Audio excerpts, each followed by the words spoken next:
लिखेंगे four sector economy और open economy,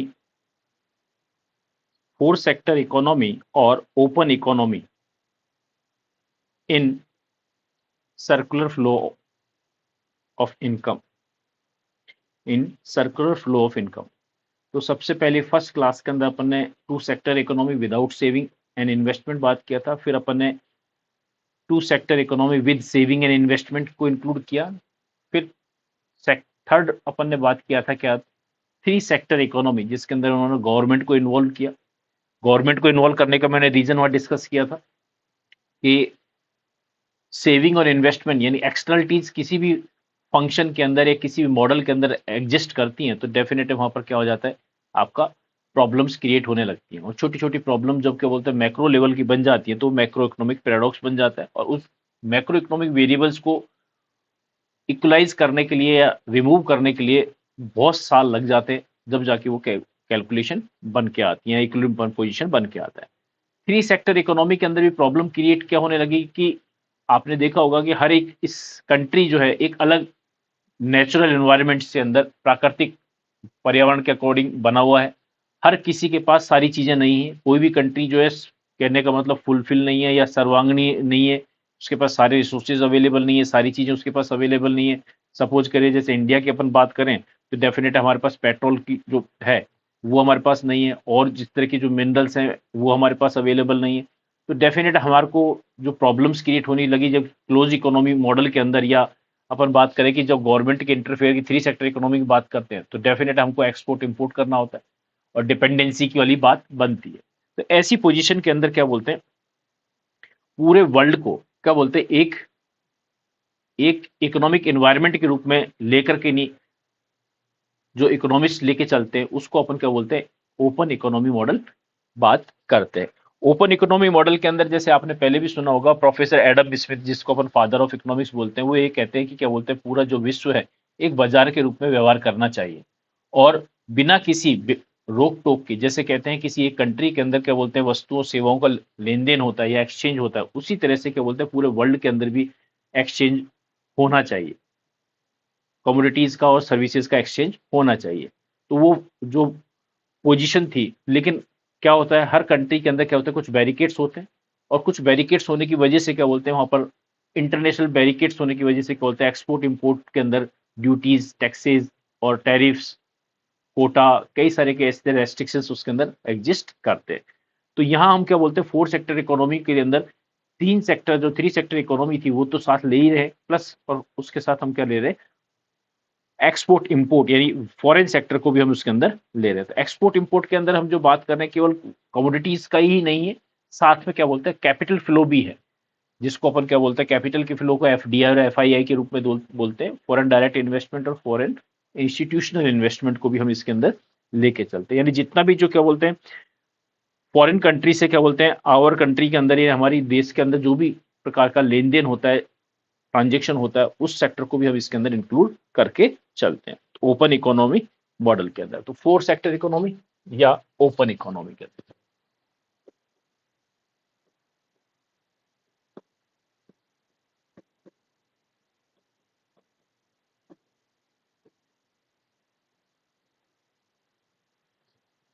तो जो चार्ट हमने पहले बनाया था वो लगभग लगभग वैसा थ्री सेक्टर तक तो सेम बनेगा।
तो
यहाँ पर हमने इसके अंदर फॉरेन सेक्टर लिया है। फॉरेन सेक्टर ये पूरा जो पहले 3 सेक्टर मॉडल है वो बिल्कुल वैसे ही चल रहा है। फॉरेन सेक्टर जो है हाउस होल्ड सेक्टर के साथ क्या बोलते हैं, जो इंपोर्ट कर रहा है, फॉरेन हाउस होल्ड सेक्टर क्या करता है, फॉरेन सेक्टर से इंपोर्ट कर रहा है, प्लस फॉरेन सेक्टर से क्या बोलते हैं, हाउस होल्ड सेक्टर को क्या मिल रहा है, ट्रांसफर पेमेंट्स मिल रही है। ठीक है। और जो भी क्या बोलते हैं एनआरआई डिपॉजिट्स वगैरह है वो वाला पार्ट इसके अंदर वाला आता है। फिर आता है क्या, पेमेंट ऑफ इम्पोर्ट्स, यानी हाउस होल्ड सेक्टर जो है फॉरेन सेक्टर को क्या करता है, जो भी जो इंपोर्ट कर रहा है उसका क्या कर रहा है, वो पेमेंट कर रहा है। इसी तरह से बिजनेस सेक्टर जो है एक्सपोर्ट कर रहा है, एक्सपोर्ट का पेमेंट ले रहा है, प्लस फॉरेन सेक्टर जो है क्या बोलते हैं, यहाँ पर क्या बोलते हैं, जो गुड्स एंड सर्विसेज को भी प्रोवाइड करा रहा है, प्लस उसके बदले में पेमेंट जा रहा है, प्लस बिजनेस सेक्टर को भी क्या कर रहा है, वो ट्रांसफर पेमेंट्स कर रहा है। फॉरेन सेक्टर जो है गवर्नमेंट को भी क्या बोलते हैं, जो एक्सपोर्ट इंपोर्ट कर रहा है, गवर्नमेंट को क्या बोलते, गवर्नमेंट क्या कर रही है, इसके अंदर इंपोर्ट कर रही है, और यहाँ पर क्या बोलते हैं, वो उसके अंदर एक्सपोर्ट कर रहा है। ठीक है। फॉरेन सेक्टर जो हमारे कैपिटल मार्केट है, फाइनेंशियल मार्केट है, उसके अंदर क्या कर रहा है, एफडीआई एफआईआई वाले पोजीशन आ रही है। फिर हमारे कंट्री से भी क्या बोलते हैं, फॉरेन सेक्टर के अंदर एफडीआई और एफआईआई का फ्लो बना हुआ है। तो इस तरह से हमारे यहाँ पर ये बन के आता है। तो इसके अंदर मैं सिर्फ अब जो लेके चल रहा हूँ, फॉरेन सेक्टर को इन्वॉल्व करके चल रहा हूँ। अगर आपके पास क्वेश्चन आता है, क्या बोलते हैं, फोर्थ सेक्टर इकोनॉमी को क्या बोलते हैं, आपको एक्सप्लेन करना है, तो आपको वो सारे पुराने एक्सप्लेन करने होंगे, फिर इस पे आना पड़ेगा। यहां मैं सिर्फ और सिर्फ फॉरेन सेक्टर को ही एक्सप्लेन कर रहा हूं।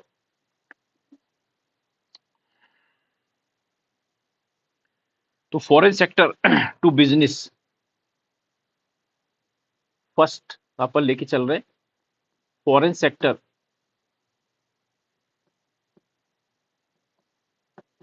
To business sector. ठीक है। ठीक है। तो यहां पर आ रहा है क्या, export of goods and services.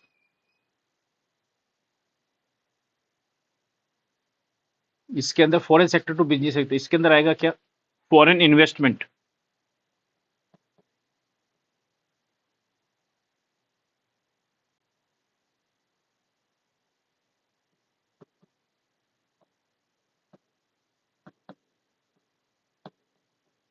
F I I and F D I.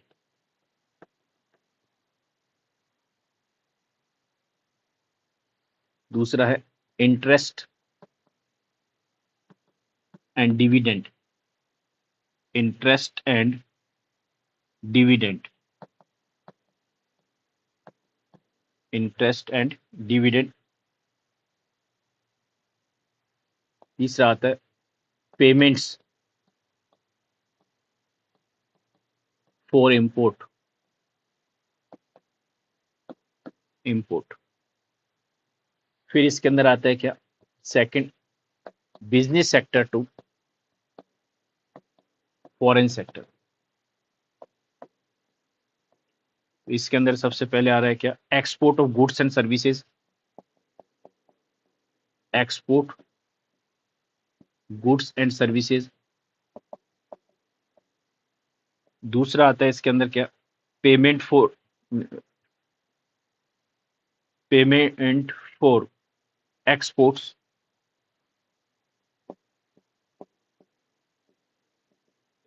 Payments for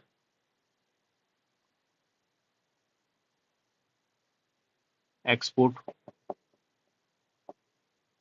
तीसरा आता है इसके अंदर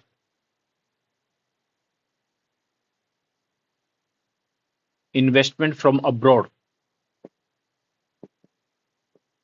investment, investment for, sorry, from abroad, abroad. फिर आता है इसके अंदर इंटरेस्ट एंड डिविडेंड,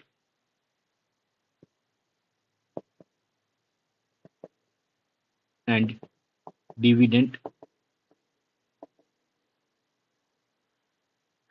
फिर आता है इसके अंदर foreign sector to,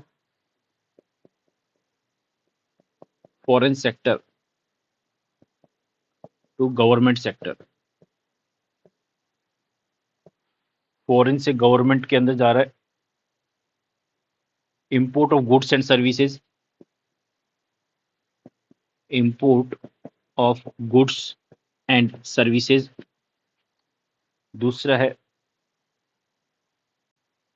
investment from abroad, investment from abroad. और इंटरेस्ट एंड डिविडेंड।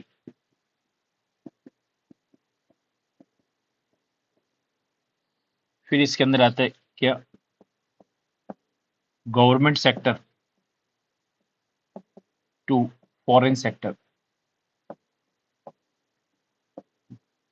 तो ये आपके पास आ रहा है क्या, export of goods and services of goods and services. फिर आपके आता है पेमेंट ऑफ एक्सपोर्ट। फिर आता है क्या, investment, foreign investment, FII and FDI। फिर आता है इसके अंदर payment for imports, for imports. इसी तरह से आता है क्या, foreign to household, foreign sector to household, household sector. इसके अंदर सबसे पहले आते हैं ट्रांसफर पेमेंट्स, ट्रांसफर पेमेंट। दूसरा आता है इसके अंदर क्या, factor services, factor services, sorry factor payment है, सर्विसेज उधर है, फैक्टर पेमेंट। तीसरा आता है इसके अंदर payment for import, sorry import of goods,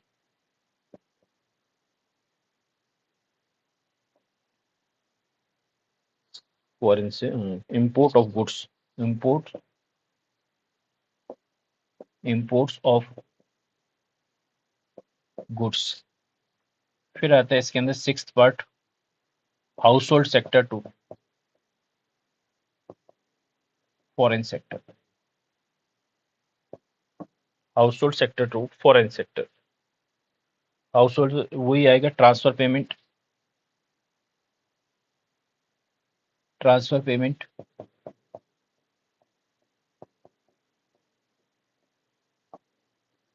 दूसरा आएगा इसके अंदर फैक्टर सर्विसेज, फैक्टर सर्विसेज, फिर आएगा इसके अंदर imports of payment of for imports,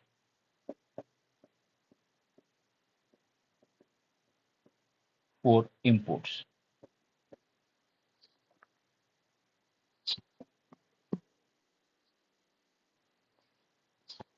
payments for imports.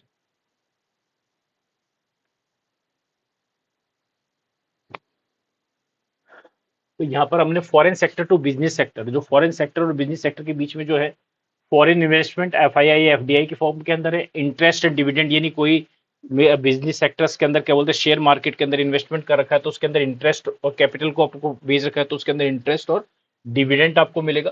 Payment for imports, यदि कोई कमोडिटी को इम्पोर्ट किया है तो उसके अंदर उसका पेमेंट मिलेगा। Business sector to foreign sector के अंदर हम बात करें तो export goods and services, payment for exports, investment from abroad, हमारे कंट्री से बाहर इन्वेस्टमेंट जा रहा है वही इंटरेस्ट एंड डिविडेंड। इसी तरह से federal sector to government sector की बात कर रहे हैं तो यहाँ क्या imports of goods and services, investment from abroad, investment from abroad और इंटरेस्ट एंड डिविडेंड। इसी तरह से government sector to foreign sector की बात करें तो ये वो सारी चीजें इसके अंदर इन्वॉल्व करते जाते हैं। तो यहाँ पर सबसे बड़ी जो चीज जो है वो आता है क्या, कि कोई कमोडिटी को अपन एक्सपोर्ट कर रहे हैं और इंपोर्ट कर रहे हैं तो डेफिनेट उसका पेमेंट्स आएगा, प्लस फॉरेन सेक्टर से गवर्नमेंट सेक्टर को ट्रांसफर पेमेंट्स, फॉरेन सेक्टर से हाउस होल्ड सेक्टर को ट्रांसफर पेमेंट, फॉरेन सेक्टर से बिजनेस सेक्टर को ट्रांसफर पेमेंट्स इसके अंदर इंक्लूड होती है। प्लस हमारी कंट्री में क्या बोलते हैं फॉरेन सेक्टर के अंदर क्या बोलते हैं ट्रांसफर पेमेंट्स पहुंचाती है। प्लस हमारे यहाँ से जो वर्कर्स हैं वहां पर जो सर्विसेज दे रहे हैं, यानी हमारे जो 4 फैक्टर्स हैं, land labour capital, land labour capital and entrepreneur, तो वहां पर उनको जो सर्विसेज से जो जो जो अर्निंग्स होती हैं, प्लस उनके जो लोग हमारे यहाँ पे जो सर्विसेज से अर्निंग्स होती है जिसको बोलते हैं net factor income from abroad, वो इसके अंदर इंक्लूड होता है। तो इसमें लिखेंगे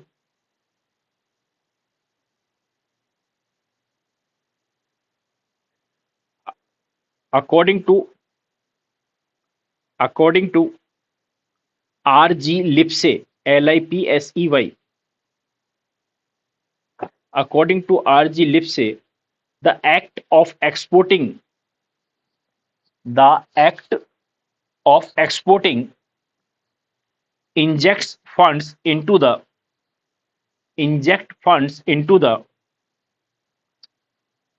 circular flow circular flow, while imports constitute while import constitute a withdrawal from the circular flow,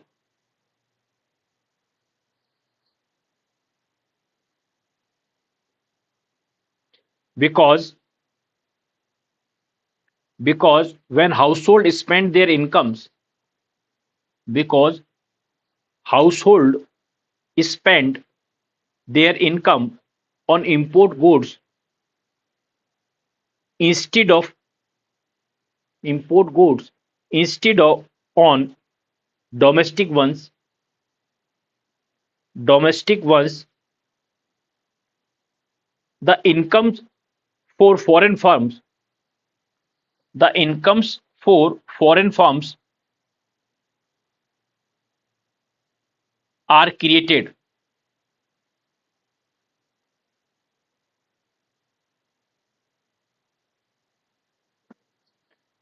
In this context, Lipse remarks, whatever subsequently happens to the money,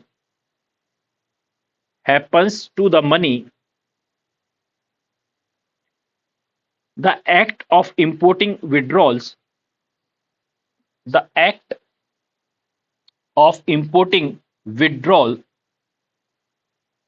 funds from the circular flow, funds from the circular flow,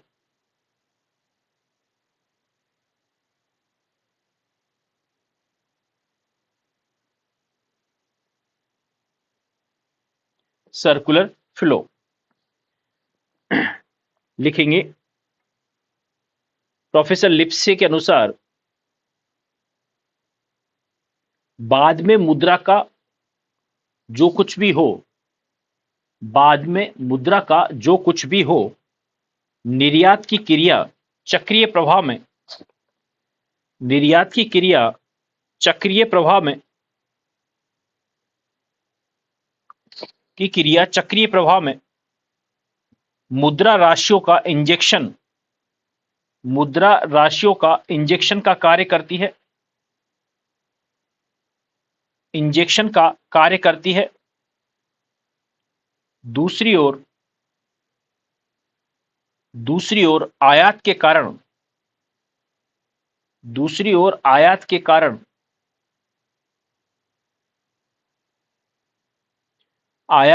कारण चक्रीय प्रवाह में से निकास होता है, चक्रीय प्रवाह में से निकास होता है, क्योंकि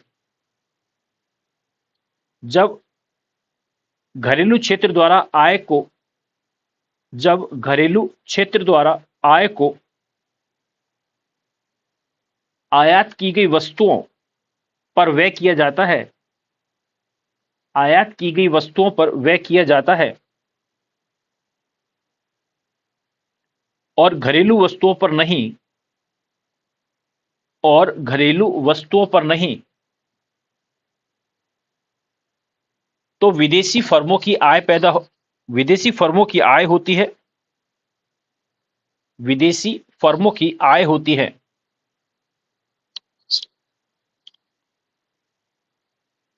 इस संदर्भ में प्रोफेसर लिप्से कहते हैं कि मुद्रा का बाद में कुछ भी हो, आयात की क्रिया मुद्रा राशियां आयात की क्रिया से मुद्रा राशियां चक्रीय प्रभावों से बाहर निकल जाती है। नेक्स्ट पॉइंट लिखेंगे, another significant element in the circular flow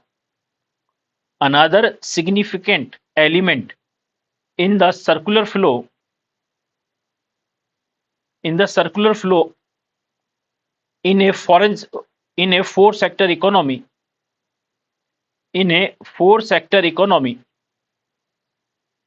is the net foreign investment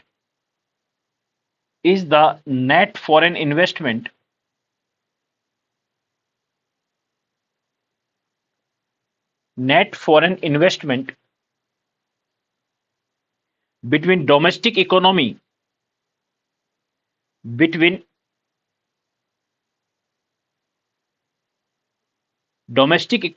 and the rest of the world।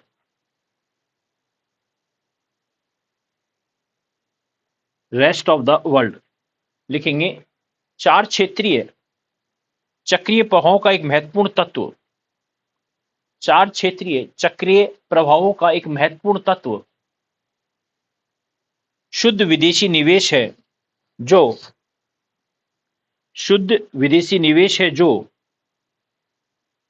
घरेलू अर्थव्यवस्था और शेष विश्व में निवेश के प्रभावों और प्रतिप्रभावों के अंतर के द्वारा मापी जाती है।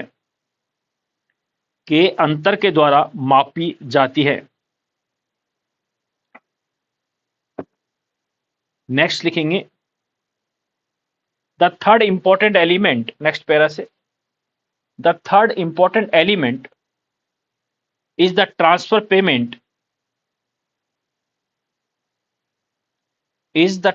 payment which the domestic economy receive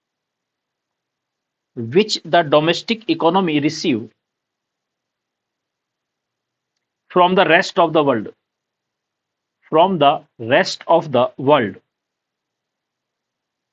by way of grant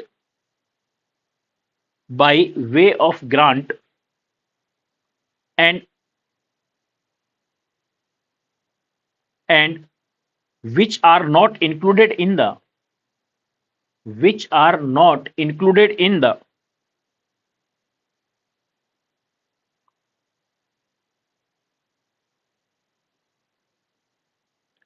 account of imports and export.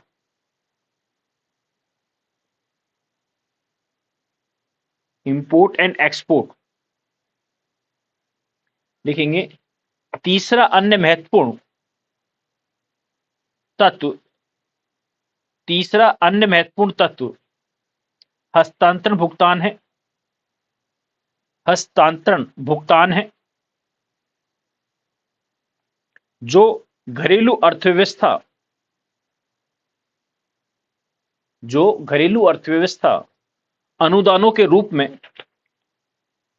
अनुदानों के रूप में शेष विश्व से प्राप्त करती है, शेष विश्व से प्राप्त करती है, से प्राप्त करती है। तो इसके अंदर जो मेन पार्ट है एक्सपोर्ट इंपोर्ट का, प्लस जो फॉरेन सेक्टर के अंदर जो इन्वेस्टमेंट है, नेट फॉरेन इन्वेस्टमेंट उसका, और तीसरा है मेन चीज क्या, ट्रांसफर पेमेंट्स का, ट्रांसफर पेमेंट्स का। ठीक है, अब इसके अंदर लिखेंगे नेक्स्ट पॉइंट कि हमने थ्री सेक्टर इकोनॉमी के अंदर जो कैलकुलेट किया था वो था अपने पास क्या,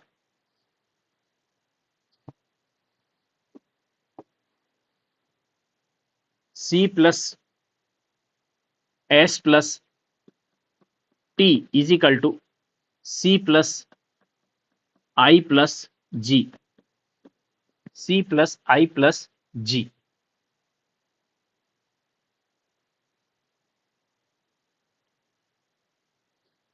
जी I, अब इसके अंदर फॉरेन सेक्टर इंक्लूड कर रहे हैं तो I is equal to ID plus IF, ID plus IF, ID for domestic investment,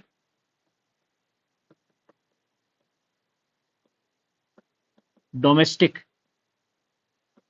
investment, और IF है आपके पास क्या, फॉरेन इन्वेस्टमेंट।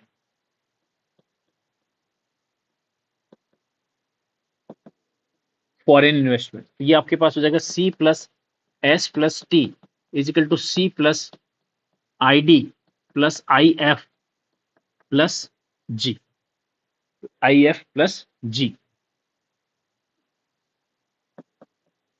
तो इसको अपन ऐसे लिख सकते हैं क्या, S प्लस IT क्योंकि is equal to ID plus IF, ID plus IF plus G, और IF जो है फॉरेन इन्वेस्टमेंट जो है वो क्या है, difference between export minus import. तो ये हो गया आपके पास S plus T is equal to I plus D plus X minus M plus G। ये बन के आ गया S plus T plus M is equal to ID plus X plus G, X plus G।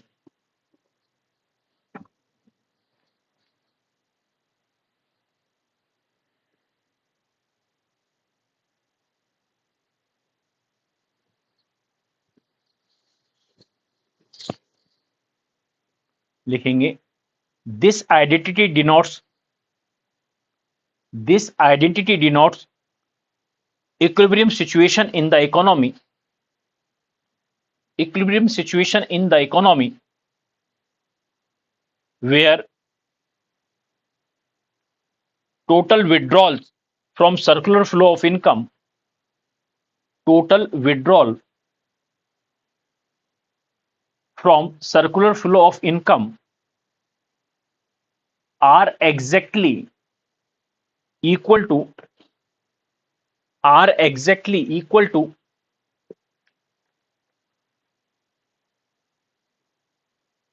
equal to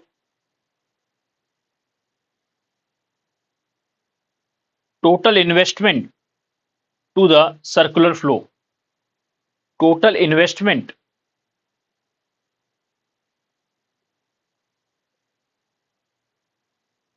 to the circular flow, sorry total investment, total injection, injection लिखिए, investment total injection to the circular flow,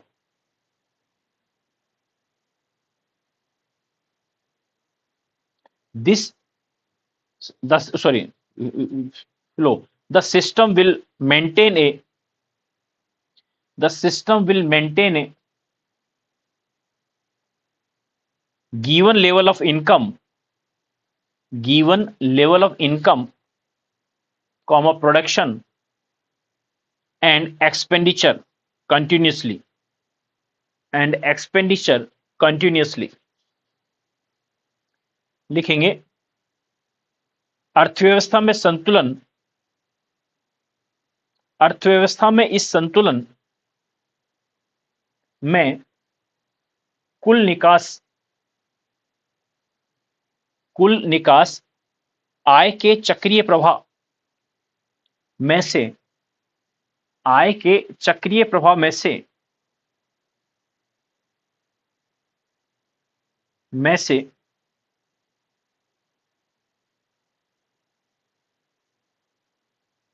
S plus T plus M, S plus T plus M जो चक्रीय प्रवाह के कुल injection, जो चक्रीय प्रवाह के कुल इंजेक्शन आईडी प्लस जी प्लस एक्स के बिल्कुल समान है, के बिल्कुल समान है। इस संतुलन स्थिति के अंतर्गत, इस संतुलन स्थिति के अंतर्गत एक आर्थिक प्रणाली एक निश्चित आय, उत्पादन और व्यय के स्तर को प्राप्त करती है, एक निश्चित आय, उत्पादन और व्यय के स्तर को प्राप्त करती है। तो ये आपका क्या है, सर्कुलर फ्लो ऑफ इनकम की हमने बात की है। तो हमारे यहाँ पर जो सर्कुलर फ्लो है वो ये है। अब आता है इसके अंदर पार्ट क्या, importance of circular flow of income. Heading डालेंगे importance of circular flow of income, आय के चक्रीय प्रवाह का महत्व।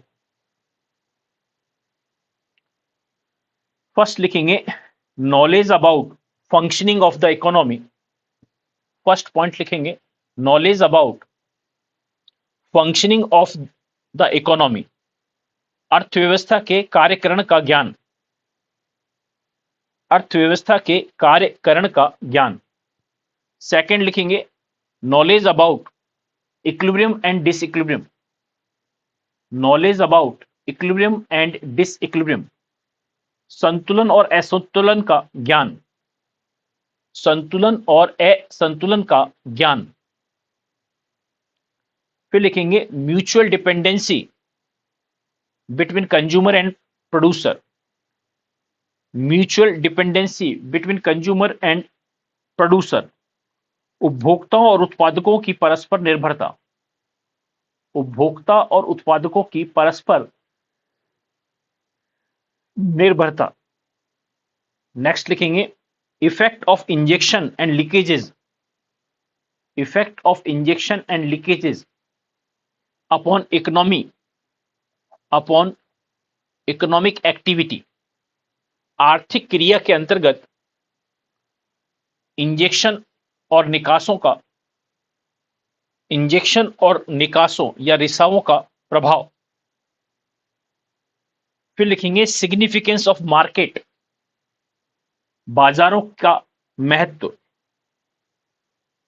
फिर लिखेंगे inflationary and deflationary trends, inflationary and deflationary trends, स्फीतिकारी और अविस्फीतिकारी झुकाव। नेक्स्ट लिखेंगे strength of multiplier, strength of multiplier, गुणक की शक्तियां, गुणक की शक्तियां। फिर लिखेंगे importance in national income accounting, importance in national income accounting, राष्ट्रीय आय लेखांकन में महत्व। नेक्स्ट लिखेंगे इंपॉर्टेंस ऑफ बिजनेस साइकिल, व्यापार चक्र में महत्व। फिर लिखेंगे importance in monetary policy, importance in monetary policy, मौद्रिक नीति का महत्व। फिर लिखेंगे इंपॉर्टेंस ऑफ फिस्कल पॉलिसी, राजकोषीय नीति का महत्व। और लास्ट लिखेंगे importance of trade policy, importance of trade policy, व्यापार नीति का महत्व, व्यापार नीति का महत्व। तो ये हमने आपको इंपॉर्टेंस बताया। सबसे पहले हम बात कर रहे हैं, डिस्कस कर रहे हैं क्या, कि इसके अंदर कि knowledge about functioning of the economy. तो ओवरऑल इकोनॉमी की यदि फंक्शनिंग का मालूम करना है तो हमको इस तरह से मालूम चलता है। जैसे अपन कहते हैं ड्रोन से क्या बोलते हैं, अपने किसी भी डिस्ट्रिक्ट का या अपने एरिया का क्या बोलते हैं अपन पिक्चर ले रहे हैं, तो उसी तरह से क्या बोलते हैं ये एक तरह से ड्रोन से लिया गया पिक्चर है। किस प्रकार house hold sector business sector के साथ, किस प्रकार house hold sector capital capital market के साथ, किस प्रकार क्या बोलते हैं फॉरेन सेक्टर के साथ, गवर्नमेंट सेक्टर के साथ क्या बोलते हैं इन्वॉल्वमेंट इसकी होती है, और किस प्रकार इनकम का जो फ्लो है या इनकम का जो विड्रॉल है वो हमको यहाँ पे मालूम चलता है। इसमें किस प्रकार इंजेक्शन फंक्शनिंग करते हैं, किस प्रकार विड्रॉल फंक्शनिंग करते हैं।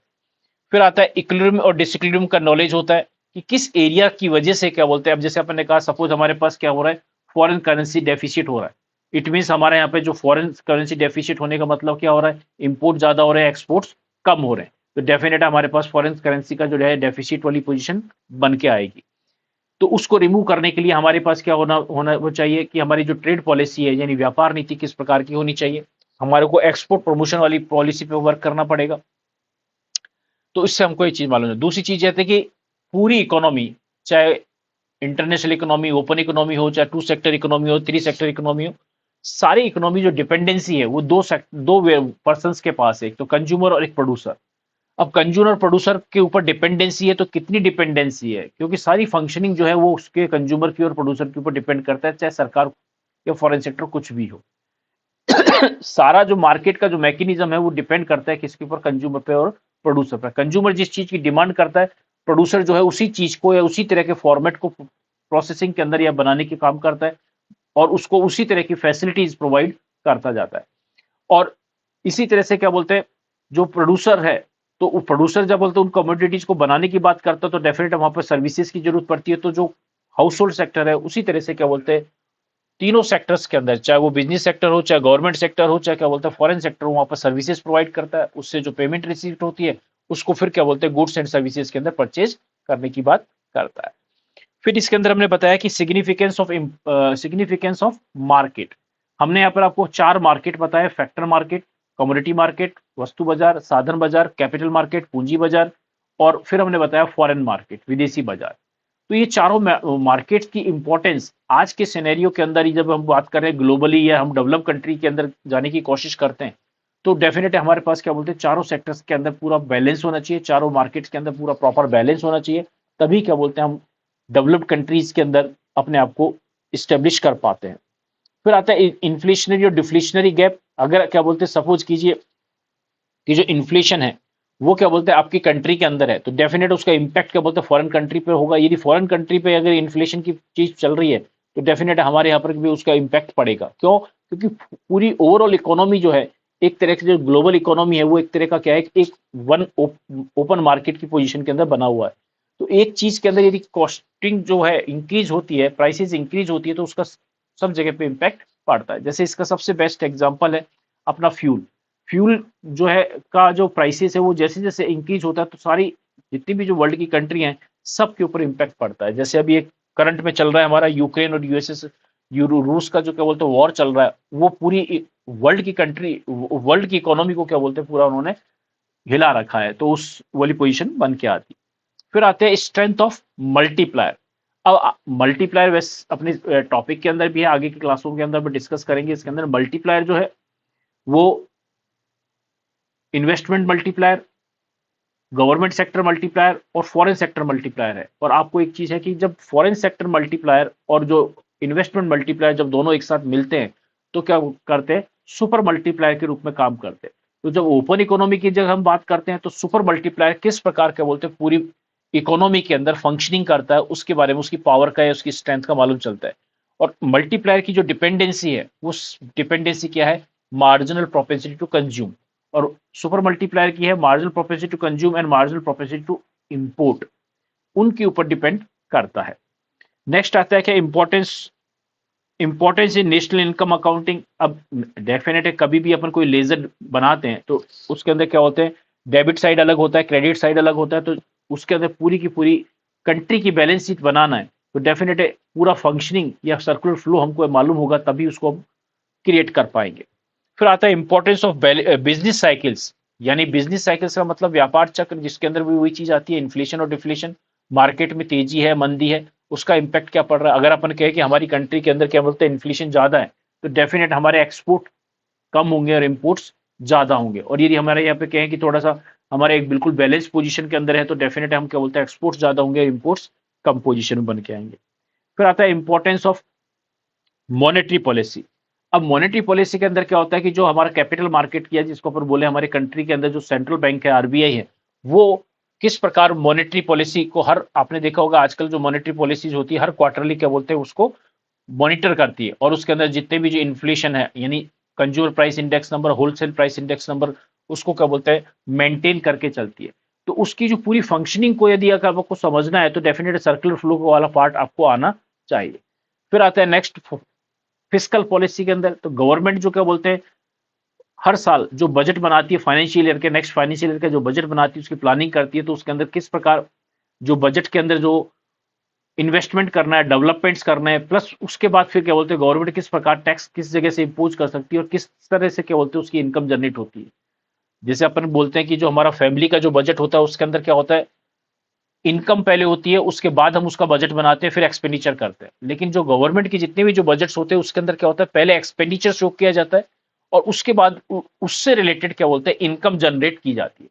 तो यहाँ बिल्कुल एकदम रेसिप्रोकल पोजीशन बन के आती है। और लास्ट आता है क्या, ट्रेड पॉलिसी। अब हमारे यहाँ पर जो एक्जिम पॉलिसी जिसको एक्सपोर्ट इंपोर्ट पॉलिसी बोलते हैं वो आपकी किस प्रकार की है। अगर आपका बोलते हैं कंट्री जैसे डेफिनेटली डेवलप्ड है तो डेफिनेट आपकी डोमिनेंट पॉलिसी बनेगी, और यदि क्या बोलते हैं आप डेवलपिंग कंट्रीज के अंदर है तो आपकी जो पॉलिसी होगी, जो ट्रेड पॉलिसी होगी वो क्या बोलते हैं फ्लेक्सिबल होगी, सिचुएशनल के अनुसार क्या बोलते हैं उसको बार बार रिव्यू करना पड़ेगा और उस तरह से चीजें करनी पड़ेगी, और वो डिपेंड करता है किसके ऊपर, सर्कुलर फ्लो ऑफ इनकम के ऊपर। तो ये हमारा जो 3 क्लास के अंदर या 3 पार्ट के अंदर जो सर्कुलर फ्लो ऑफ इनकम है वो इस तरह से पूरा कंप्लीट होता है।